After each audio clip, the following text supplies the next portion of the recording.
Hello student, मैं रंजीत चौधरी आज आप लोगों के बीच में लेकर आया हूं आरके एजुकेशन सेंटर में हिस्ट्री की क्लास। इस हिस्ट्री की क्लास में हम लोग देखेंगे दिल्ली सल्तनत। दिल्ली सल्तनत कब से कब तक ख़त्म हुआ और ये उत्तर प्रदेश के सभी महत्वपूर्ण एग्ज़ामों के लिए हैं। इसमें सबसे पहले हम देखेंगे दिल्ली सल्तनत। दिल्ली सल्तनत क्या है? दिल्ली सल्तनत क्या है, ये कब से कब तक शुरू होती है? तो यहाँ देखिए, दिल्ली सल्तनत 1206 ईस्वी से लेकर 1526 ईस्वी तक दिल्ली पे राज किए जो लोग। इसमें 5 वंश राज किया था जिसको हम दिल्ली सल्तनत कहते हैं। तो यहाँ पर देखिए 1206 से लेकर 1526 तक के कुल 320 वर्षों तक दिल्ली पर मुस्लिम सुल्तानों का शासन रहा। 1206 से लेकर 1526 तक के कुल 320 वर्षों तक दिल्ली में मुस्लिम सुल्तानों का शासक रहा। इसमें जो हम देखेंगे जो 320 वर्ष तक दिल्ली में शासन किए सुल्तान, वो कौन कौन सा वंश था, इसके बारे में हम अधिक जानकारी लेंगे। तो यहाँ पर सबसे पहले देखिए, यहाँ पर भारत पर शासन करने वाले 5 वंश के सुल्तानों के शासन काल को दिल्ली सल्तनत या सल्तनत-ए-हिंद या सल्तनत-ए-दिल्ली कहा जाता है। जो दिल्ली सल्तनत पे 5 वंश के शासक राज किए थे उन्हीं को दिल्ली सल्तनत कहा जाता है, या सल्तनत-ए-हिंद कहा जाता है, या सल्तनत-ए-दिल्ली कहा जाता है। ये 5 वंश इस प्रकार से थे जो आज हम आप लोगों को बताएंगे। तो इन 5 वंशों में जो सबसे पहला वंश था, इन 5 वंशों में जो सबसे पहला वंश था वो था गुलाम वंश, दूसरा था खिलजी वंश, तीसरा था तुगलक वंश, चौथा था सैयद वंश और पांचवा था लोधी वंश।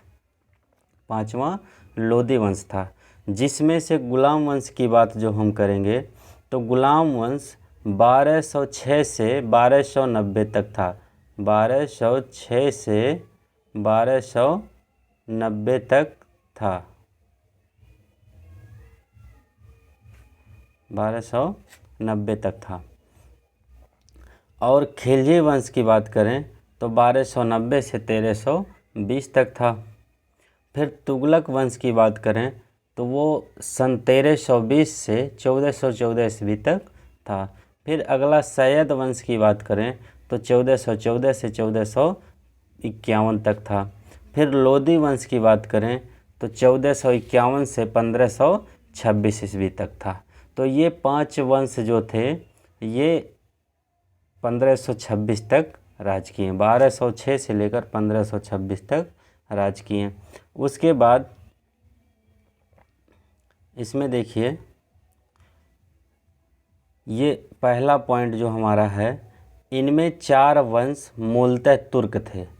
जो दिल्ली सल्तनत पे राज किए थे वो उनमें से जो 4 वंश थे वो तुर्क थे, जबकि जो अंतिम वंश था अंतिम वंश अफ़गान था। अंतिम वंश के जो लोग थे वो अफ़गानी लोग थे। इसको याद करने का ट्रिक, इस वंश को याद करने का ज़बरदस्त ट्रिक लेकर आए हैं, जिसको हम ऐसे याद कर सकते हैं, गुलाब खिले तो सांस लो, गुलाब खिले तो सांस लो। अब इसका मतलब ये होता है, गुलाब से हो जाएगा गुलाम वंश, खिले से हो जाएगा खिलजी वंश, और तो से हो जाएगा तुगलक वंश, और सांस से हो जाएगा सैयद वंश, और लो से हो जाएगा लोधी वंश। गुलाब खिले तो सांस लो, गुलाम वंश, खिलजी वंश, तुगलक वंश, सैयद वंश, लोधी वंश, इतने वंश थे जो 1206 से 1526 तक राज किए थे। अब संस्थापक की बात करें तो संस्थापक याद करने का आसान ट्रिक जो है वो है एवक जल गया खीबो। एवक जल गया खीबो। एवक जल गया खीबो का मतलब हो जाएगा, यहाँ पर इसको इस प्रकार से देखेंगे, एवक जल गया खीबो। एवक का मतलब होगा कुतुबुद्दीन ऐबक। ऐबक का मतलब होगा कुतुबुद्दीन ऐबक, जिसका जो गुलाम वंश का संस्थापक था। और जल का मतलब होगा जलालुद्दीन, जो खिलजी वंश का संस्थापक था। फिर गया का मतलब होगा गयासुद्दीन, जो तुगलक वंश का संस्थापक था। खी का मतलब होगा खिलजी वंश, जो खिज्र खां, जो सैयद वंश का संस्थापक था। फिर बो से होगा बहलोल लोदी। बहलोल लोदी, जो लोदी वंश का संस्थापक था। तो इस प्रकार से इसको याद करने में आसानी होगी। फिर आगे हम देखते हैं कार्यकाल का ट्रिक, जो किस हिसाब से कार्यकाल इनका रहा है उसके बारे में हम देखते हैं। तो कार्यकाल की बात करें तो इसमें ये ट्रिक है तुगलक सखी। तुगलक सखी यानी कि इसका जो सबसे लंबा वंश था वो था तुगलक, और उससे कम गुलाम, उससे कम लोदी, उससे कम सैयद, और सबसे कम जो वंश राज किया था वो था खिलजी वंश। खिलजी वंश सबसे कम राज किया था। फिर आगे बढ़ते हैं स्टूडेंट, इसमें आगे देखते हैं अगला जो हमारा है इस वंश के बारे में। इस वंश को गुलाम वंश इसलिए कहते हैं क्योंकि इसके संस्थापक कुतुबुद्दीन ऐबक, जो इस वंश का संस्थापक था वो कुतुबुद्दीन ऐबक था, वो मोहम्मद गौरी के गुलाम थे। ठीक, जो कुतुबुद्दीन ऐबक था गुलाम वंश का संस्थापक, वो मोहम्मद गौरी का गुलाम था, इसलिए इसे गुलाम वंश कहा जाता है। नेक्स्ट पॉइंट है, इस वंश का दरबारी भाषा, जो इस वंश के शासक राज दरबार में जिस भाषा का प्रयोग करते थे वो भाषा था फारसी। वो फारसी भाषा था। और इस वंश की सबसे प्रमुख भाषा थी। ये जो फारसी भाषा थी वो इस वंश की सबसे प्रमुख भाषा थी। इस वंश की सबसे प्रमुख भाषा थी। उसके बाद आगे देखते हैं अगला पॉइंट क्या है। अगले पॉइंट के बारे में देखा जाएगा। अगला पॉइंट है, इस वंश को इलवरी, ममलूक या दास कहा जाता है। ये जो गुलाम वंश था इसको इलवरी, ममलूक या दास कहा जाता था। इस वंश का प्रथम शासक जो था वो कुतुबुद्दीन ऐबक था। कुतुबुद्दीन इस वंश का प्रथम शासक था।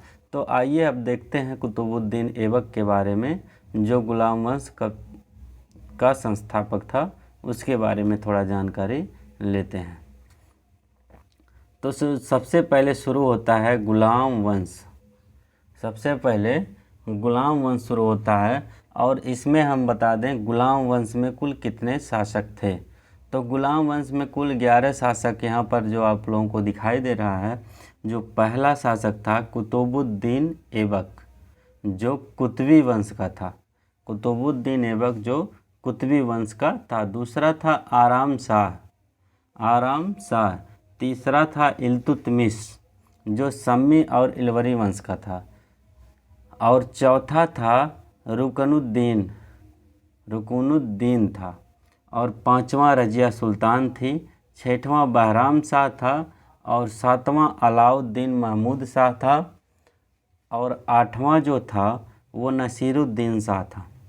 9वां बलबन, जिसको उलूग खां बलबनी, ये बलबनी वंश का था, जिसको बलबन को उलूग खां के नाम से भी जाना जाता था, जो बलबनी वंश का था। और 10वां था कैकवाद, 10वां कैकवाद था। और 11वां जो था क्यूमर्स था।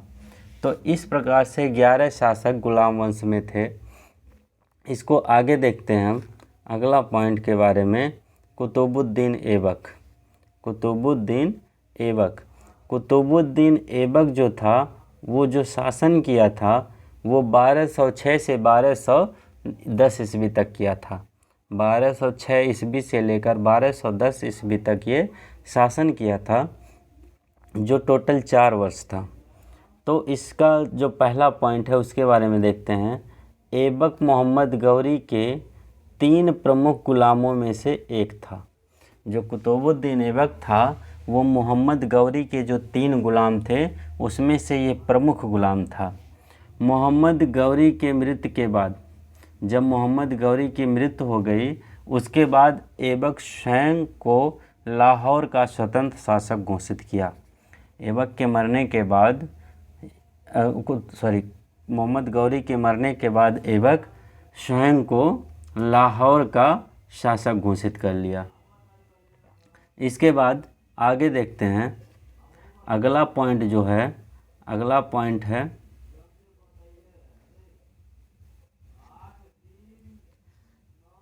ऐबक को दिल्ली का पहला तुर्क शासक माना जाता है। ऐबक जो था उसको दिल्ली का प्रथम तुर्क शासक माना जाता था। और दिल्ली का प्रथम मुस्लिम शासक कुतुबुद्दीन ऐबक था। दिल्ली का प्रथम मुस्लिम शासक जो था वो कुतुबुद्दीन ऐबक था। नेक्स्ट पॉइंट है, दिल्ली के सुल्तान पद संभालने से पहले ऐबक दिल्ली का गवर्नर था। ये दिल्ली का सुल्तान जब बना था उसके पहले ये गवर्नर था, दिल्ली का गवर्नर था। पद संभालने से पहले ये क्या था, दिल्ली का गवर्नर था। आगे देखते हैं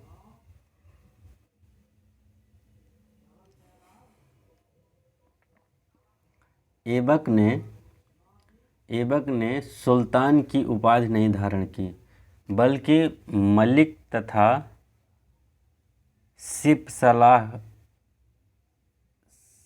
सलार की उपाधि धारण की। ऐबक ने मलिक की उपाधि धारण की और सिपह सलार की उपाधि धारण की। ये गरीबों के प्रति दया का भाव रखते थे, अतः इन्हें हातिम भी कहा जाता है।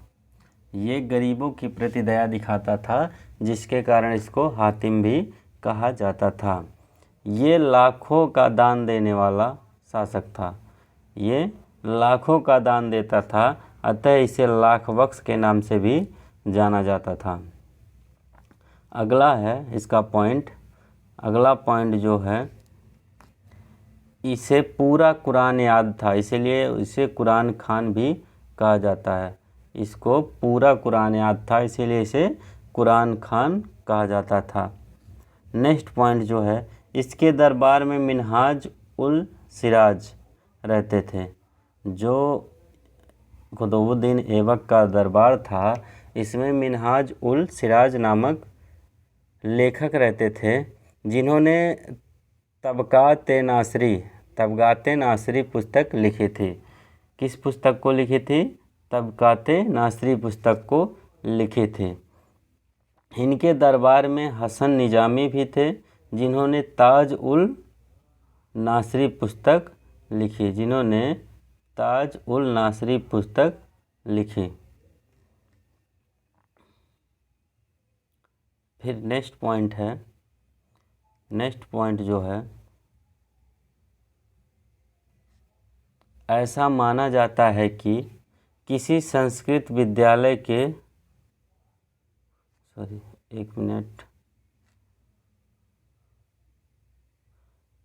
यहाँ से देखिए, ऐबक ने अजमेर विजय के बाद वहाँ पर 2.5 दिन का झोपड़ा वहाँ पर 2.5 दिन का झोपड़ा नामक मस्जिद बनवाई। ऐबक ने जब अजमेर अभियान किया और वहाँ पर विजय प्राप्त कर लिया तो वहाँ पर 2.5 दिन झोपड़ा नामक मस्जिद का निर्माण करवाया। उसको ऐसा माना जाता है कि यह संस्कृत विद्यालय के स्थान पर बनाया गया। जो ऐबक 2.5 दिन का झोपड़ा बनाया था, ऐसा वहाँ पर माना जाता है कि वहाँ पर सबसे पहले कोई संस्कृत विद्यालय था और उसी के स्थान पे 2.5 दिन का झोपड़ा का निर्माण किया गया। फिर ऐबक ने दिल्ली में कुतुबुल इस्लाम मस्जिद इस्लाम मस्जिद बनवाई तथा इसके प्रांगण में लौह स्तंभ पर चंद्रगुप्त द्वितीय की स्मृति मिलता है। जो इसने कुतुबुल इस्लाम मस्जिद बनवाई थी, उसके प्रांगण में लौह स्तंभ चंद्रगुप्त द्वितीय का स्मृति मिलता है। फिर नेक्स्ट है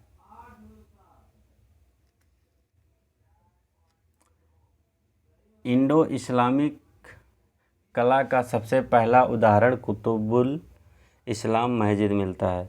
इंडो इस्लामिक जो कला था उसका पहला उदाहरण जो उसमें चिन्ह छाप जो मिलता है वो कुतुबुल इस्लाम मस्जिद में सब मिलता है।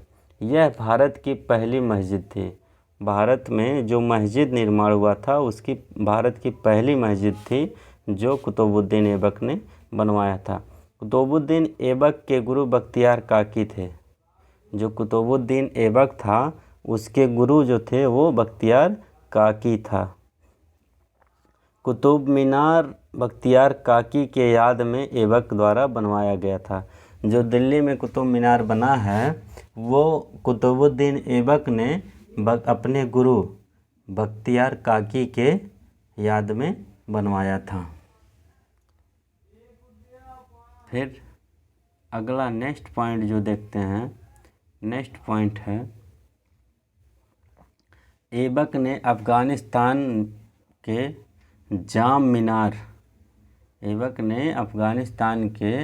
जाम मीनार से प्रेरित होकर दिल्ली के महरौली में कुतुब मीनार का निर्माण 1193 ईस्वी में बनवाई, किंतु पूरा नहीं कर सका। उसको पूरा नहीं कर सका। ऐबक कुतुब मीनार को 2 मंजिला बनवाया था। कुतुबुद्दीन ऐबक जो था वो 2 मंजिला बनवा दिया था, बाकी बचा था तो शेष 3 मंजिला जो था, शेष जो 3 मंजिल था उसको इल्तुतमिश ने पूरा करवाया। कुतुब मीनार का जो 3 मंजिला बचा था उसको कुतुबुद्दीन ऐबक ने पूरा करवाया। फिर नेक्स्ट है मोहम्मद बिन तुगलक के समय मीनार पर बिजली गिर गई और फिरोज शाह तुगलक ने इसका पुनर्निर्माण करवाया। जब शासक मोहम्मद बिन तुगलक आया था तो उस समय मीनार पर जो था वो बिजली गिर गई थी, जिसके कारण वो ध्वस्त हो गया था। तो फिरोज शाह तुगलक के शासनकाल में ये मीनार का मरम्मत फिर से किया गया। अलाउद्दीन खिलजी इस मीनार के प्रतिद्वंदी। अलाउद्दीन खिलजी जब आया तो इसी मीनार के जैसा अलाई मीनार बनवाना प्रारंभ किया। कुतुब मीनार जैसा एक और मीनार जिसका नाम था अलाई मीनार वो बनवाना प्रारंभ किया, किंतु इंजीनियरों की गलती के कारण यह असफल रहा। उसमें जो इंजीनियर लगे थे उनमें कुछ कमियां पाई गई उनके द्वारा, जिसके कारण वो मीनार असफल हो गया। फिर नेक्स्ट है 1210 ईस्वी में लाहौर में चौगान, जिसको पोलो कहा जाता है, लाहौर में चौगान खेलते समय घोड़े से गिरने पर कुतुबुद्दीन ऐबक की मौत हो गई। लाहौर में चौगान खेल रहा था कुतुबुद्दीन ऐबक और घोड़े से गिर गया, जिसके कारण वो उसकी मौत हो गई। ऐबक का सहायक सेनापति जो था वो बख्तियार खिलजी था। ऐबक का जो सहायक सेनापति था वो बख्तियार खिलजी था। आगे देखते हैं ऐबक का जो मकबरा है वो लाहौर में है। कुतुबुद्दीन ऐबक का मकबरा लाहौर में बनवाया गया है। ऐबक ने अपनी राजधानी लाहौर को बनाया था। ऐबक की जो राजधानी थी वो लाहौर थी। ऐबक का अर्थ होता है चंद्रमा का देवता। ऐबक का अर्थ होता है चंद्रमा का देवता। ऐबक को घुड़सवारी, धनुर्विद्या अब्दुल अजीज कुफी द्वारा सिखाया गया था। घुड़सवारी और धनुर्विद्या जो था वो अब्दुल अजीज कुफी के द्वारा सिखाया गया था। नेक्स्ट शासक जो है वो है आराम शाह। आराम शाह 1210 से 1211 ईस्वी तक शासन किया था, जो बहुत कम था। यह ऐबक का उत्तराधिकारी था। आराम शाह जो था वो ऐबक का उत्तराधिकारी था, किंतु शासन के लिए अयोग्य था। ये शासन के लिए योग्य नहीं था। फिर 1212 ईस्वी में इल्तुतमिश ने इसे हटाकर खुद शासक बन गया। 1212 ईस्वी में इल्तुतमिश इसे हटाकर खुद शासक बन गया। यह मात्र 8 महीने तक शासन किया था। आराम शाह सिर्फ 8 महीने तक शासन किया था। इसकी हत्या इल्तुतमिश द्वारा कर दी गई और इल्तुतमिश ने इसकी हत्या कर दी। फिर नेक्स्ट पॉइंट देखते हैं। आ गया इल्तुतमिश का शासन। इल्तुतमिश का शासन आ गया, जो सम्मी वंश से बिलोंग करता था। इल्तुतमिश का जो शासन था 1211 ईस्वी से 1236 ईस्वी तक था। 1211 ईस्वी से 1236 ईस्वी तक था। इसे गुलाम का गुलाम कहते हैं। क्योंकि यह ऐबक का गुलाम था। अब यहाँ पर देखिए, मोहम्मद गौरी का गुलाम कुतुबुद्दीन ऐबक था और कुतुबुद्दीन ऐबक का गुलाम इल्तुतमिश था। यह 1211 ईस्वी में गद्दी पर बैठा। 1211 ईस्वी में इल्तुतमिश ने गद्दी पर बैठा। इसका पूरा नाम शमसुद्दीन इल्तुतमिश था। इसका पूरा नाम जो था शमसुद्दीन इल्तुतमिश था। नेक्स्ट पॉइंट हम देखते हैं। इसके बचपन का नाम अल्तमस था। इल्तुतमिश के बचपन का नाम अल्तमस था और इसके पिता का नाम इलम खां था, जो इलवरी वंश का तुर्क था।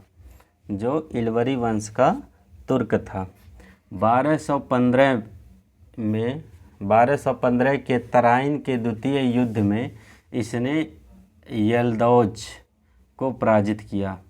इसका जो 1215 का तराइन युद्ध था, द्वितीय युद्ध था, इसमें यल्दौज को ये पराजित कर दिया। इसने सुल्तान की उपाधि धारण की तथा अपने नाम का खुतबा पढ़वाया। ये सुल्तान ने सुल्तान की उपाधि धारण की और अपने नाम का खुतबा पढ़वाया। फिर नेक्स्ट देखते हैं। शासन बनने से पहले यह बदायूं, यानी उत्तर प्रदेश में जो बदायूं जिला पड़ता है, वहाँ का ये सूबेदार था। इसने अपनी राजधानी लाहौर से दिल्ली कर दिया। इसने शासक बनने के लिए खलीफा उल मुनत्सिर बिस्मिल्लाह से खिल्लत यानी कि डिग्री हासिल की। इसने चांदी का टका और तांबे का जीतल चलाया। आगे देखते हैं। इल्तुतमिश को गुंबद तथा मकबरा निर्माण का जनक कहते हैं। इल्तुतमिश जो था वो गुंबद निर्माण तथा मकबरा निर्माण का जनक माना जाता है। इल्तुतमिश ने अपने पुत्र नसीरुद्दीन महमूद का मकबरा सुल्तानगढ़ी में बनवाया। इल्तुतमिश का एक पुत्र था जिसका नाम था नसीरुद्दीन महमूद, जो शायद लड़ाई में शहीद हो गया था, तो इसका मकबरा सुल्तानगढ़ी में बनवाया गया। इल्तुतमिश ने न्याय मांगने के लिए लाल वस्त्र पहनने की परंपरा चलवाया। यदि किसी को न्याय मांगना होता था, उसके साथ अन्याय होता था, तो वो लाल वस्त्र पहनकर खड़ा हो जाता था, जिससे उसको न्याय मिल जाती थी। ये इल्तुतमिश ने चालू करवाया था। फिर नेक्स्ट है, इल्तुतमिश ने वेतन के बदले भूमि दिया, जिसे इक्ता व्यवस्था कहते थे। ये जो था वेतन के बदले कुछ भूमि दे देता था, जिसको इक्ता व्यवस्था कहा जाता है। इसने 40 तुर्क सरदारों का एक सलाहकार परिषद बनाया, जिसमें 40 तुर्क सरदार रहते थे, जिसे तुर्काय चिहलगाम या चालीसा दल कहते हैं, जिसको तुर्काय चिहलगाम या चालीसा दल कहते हैं।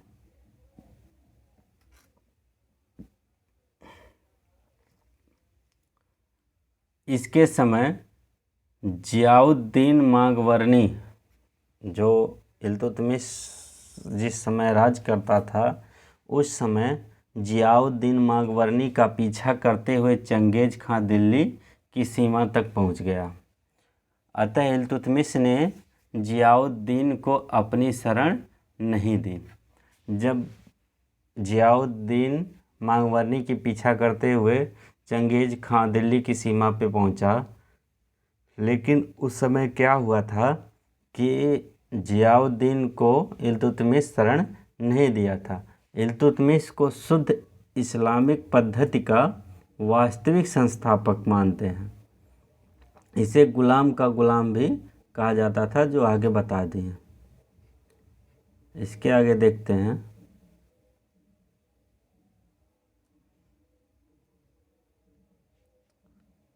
यह बिहार में अपना सूबेदार मलिक जानी को नियुक्त किया था।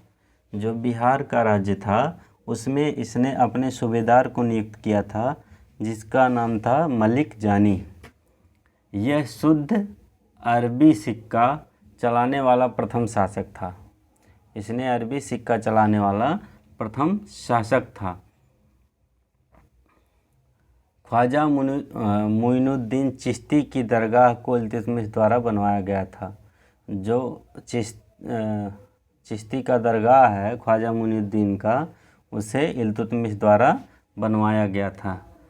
तबकात-ए-नासरी पुस्तक के लेखक मिनहाज उल सिराज थे। जो इसका एक पुस्तक था जिसका नाम था तबकात-ए-नासरी, जिसके लेखक मिनहाज उल सिराज थे। उसके बाद आगे देखते हैं।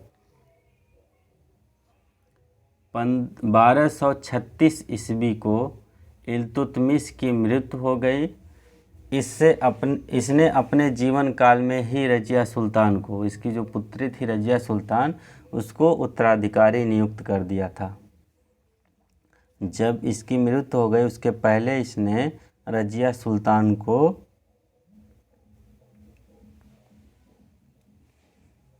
उत्तराधिकारी नियुक्त कर दिया था। नेक्स्ट देखते हैं। इल्तुतमिश की मृत्यु के बाद जो 40 सरदारों का चालीसा दल बना था, रजिया को शासक न बनाकर रुकुनुद्दीन फिरोज शाह को शासक बना दिए हैं। ठीक है। जो 40 सरदारों का जो दल था, चालीसा दल जिसे कहते हैं, वो रजिया को शासक न बनाकर रुकुनुद्दीन फिरोज शाह को शासक बना दिया। फिर क्या होता है आगे देखते हैं। रजिया ने न्याय मांगने के लिए लाल वस्त्र धारण करके मस्जिद के आगे चली गई। जो चालीसा दल बनाया गया था और लाल वस्त्र पहनकर धारण करके न्याय मांगने की परंपरा बनाई गई थी, जब रजिया के साथ अन्याय होने लगा तो इसने न्याय मांगने के लिए लाल वस्त्र धारण कर लिया और मस्जिद के आगे चली गई। जनता के हस्तक्षेप के बाद वह शासिका बनी। जब जनता भी हस्तक्षेप करने लगा तो रजिया सुल्तान को शासक बनाना पड़ा। तो ये रहा आज का क्लास हमारा। अब अगले वीडियो में हम देखेंगे रज़िया सुल्तान से लेकर और आगे तक। यदि हमारी वीडियो आप लोगों को अच्छी लगी हो तो लाइक करिए, सब्सक्राइब करिए और बेल आइकन को दबाना ना भूलें, जिससे हमारे आगे अगली नोटिफिकेशन आप तक पहुंच सके।